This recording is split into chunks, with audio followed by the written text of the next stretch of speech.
গর্ভে যে সন্তান ধারণ করা হয়, বিজ্ঞানীরা আগে বলেছেন গর্ভের সন্তান তার মা যে খাবারগুলা খায় সেই খাবারগুলা স্বাদ গ্রহণ করতে পারে। তার এই খাবার স্বাদ গ্রহণ করার মাধ্যমে তার অঙ্গ প্রত্যঙ্গ বেড়ে ওঠে।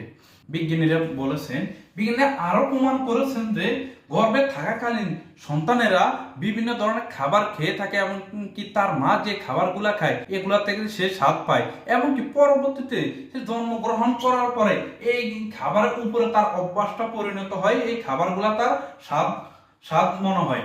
আরেকটা প্রমাণ করেছেন যে গাজর যদি তার মা যদি খেয়ে থাকে তাহলে গর্ভে থাকা শিশুটি হাসে, সে এই গাজরের স্বাদটা অনুভব করে।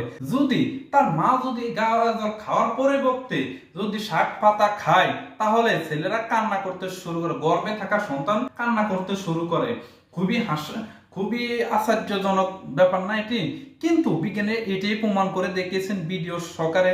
তারা বিভিন্ন শিশুদের উপরে গবেষণা করেছেন যে গাজর খেলে শিশুরা হাসে, তার মা যদি গাজর খায় তাহলে গর্ভে থাকা সন্তান হাসে, যদি তার মা শাক পাতা খায় তাহলে সে কান্না করে।